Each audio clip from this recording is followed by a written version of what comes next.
semuanya. Yang terhormat Bapak atau Ibu dosen yang akan menilai penilaian presentasi kelompok 8. Sebelumnya perkenalkan, nama saya Prugede Ariswana Putra, NRP 150124091. Oke teman-teman semua dan Bu Krisma dan Astos, perkenalkan nama saya Engel Bertlega Tompesi. Saya berasal dari Fakultas Psikologi. NLP saya itu 150124078. Di sini kami akan menjelaskan tentang bully, terlebih khususnya cyberbully. Halo, nama saya Dani Martin Hartono dengan NRP 150124041. Ini kami dari kelompok 8 mengusung tema yaitu tentang pengaruh cyberbullying terhadap perilaku pelaku dan juga dampak kesehatan mental bagi korban. Nah, kenapa sih kita memilih hal ini untuk dijadikan objek penelitian kami? Yang pertama, perkembangan digitalisasi ini sangat pesat sekali perkembangannya, apalagi dalam hal untuk berkomunikasi. Nah, hal komunikasi ini kita sebut sebagai media sosial. Nah, media sosial ini memiliki beberapa platform besar, diantaranya yaitu TikTok, Twitter, Instagram, Facebook, dan juga lainnya.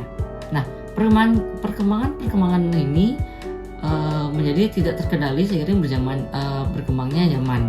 Nah, yang bisa kita lihat adalah perilaku cyberbullying. Nah, apa sih itu cyberbullying dan apa sih perbedaannya dari bullying biasa? Cyberbullying adalah aktivitas perundungan dalam dunia maya. Cyberbullying adalah tindakan agresif yang dilakukan oleh individu atau kelompok secara berulang-ulang melalui media digital dengan tujuan menyakiti, mengintimidasi, atau merendahkan korban. Cyberbullying berbeda dengan bullying konvensional atau bullying yang dilakukan secara langsung karena cyberbullying dilakukan di dunia maya dan bisa terjadi kapan saja tanpa batasan ruang dan waktu. Menurut Willard tahun 2007, cyberbullying meliputi berbagai bentuk pelecehan online seperti mengirim pesan yang mengancam, menyebarkan gosip, atau memposting ulang gambar yang memalukan. Lalu cyberbullying juga mengejek bagian bentuk tubuh kita.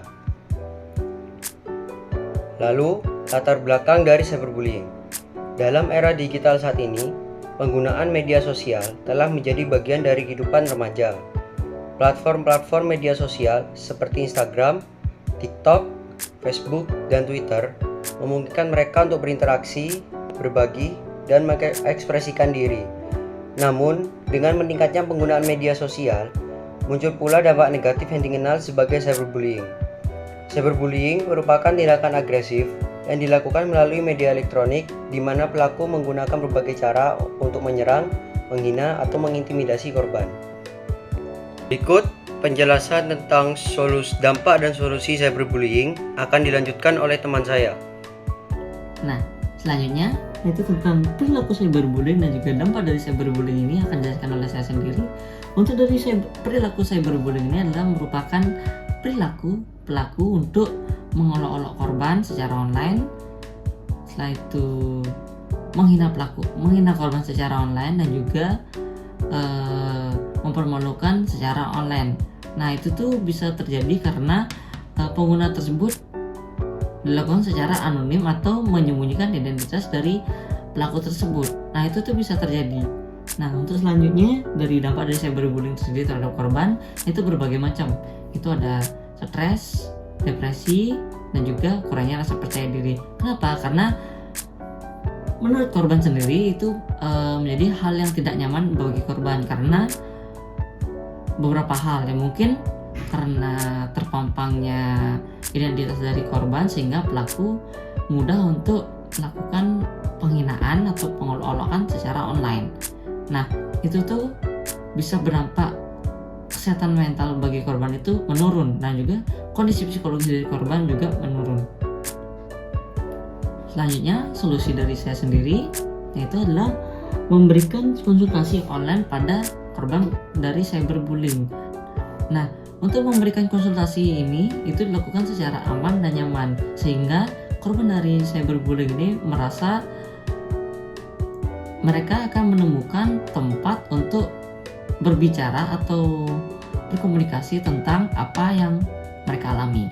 Nah, Untuk hal ini juga memberikan edukasi dan juga solusi bagaimana cara keluar dari penurunan kesehatan mental dan juga psikologis dari korban itu sendiri, yaitu ya yang dirasakan saat mengalami cyberbullying.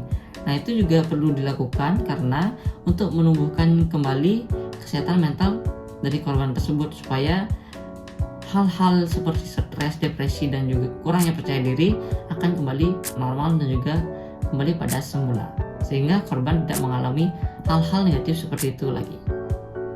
Solusi yang dapat saya berikan terkhususnya bagi judul KTI saya itu pengaruh cyberbullying bagi korban dan juga pelaku. Solusi yang pertama itu untuk korbannya.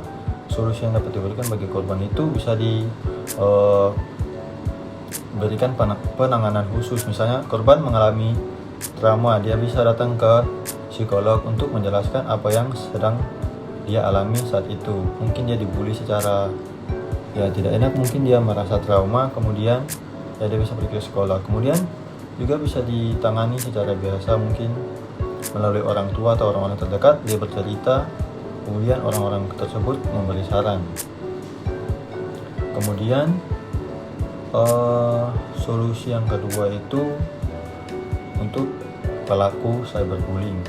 Pelaku cyberbullying ini menurut saya itu harus ditindaklanjuti. Jika perilakunya itu berat, bisa dibawa ke kantor polisi karena sekarang sudah ada penilangan secara ITE, secara teknologi begitu. Jadi bisa dilihat pada komen-komen yang dilontarkan atau pada kata-kata yang diucapkan. Jadi bisa dibawa ke kantor polisi untuk ditindaklanjuti, atau juga bisa diberi pemasukan atau penghimbauan agar untuk tidak melakukan cyberbullying ini tersebut. Saya sebagai peneliti melihat isu ini, penelitian tentang pengaruh perilaku cyberbullying dalam media sosial sangat relevan untuk saya lakukan. Pemahaman yang lebih mendalam mengenai dinamika ini diharapkan dapat membantu menciptakan solusi yang efektif untuk mengurangi cyberbullying, serta memberikan dukungan yang lebih baik bagi para korban. Dengan meningkatnya kesadaran tentang dampak negatif dari perilaku ini, diharapkan masyarakat, terutama kalangan remaja, dapat lebih bijak dalam menggunakan media sosial yang mengembangkan lingkungan digital yang lebih aman dan mendukung. Kemudian jadi kesimpulan yang didapatkan dari keseluruhannya itu bahwa pada masa berkembangnya era digitalisasi atau sudah masuk ke era 5.0, media sosial merupakan salah satu platform yang sering terjadinya cyberbullying.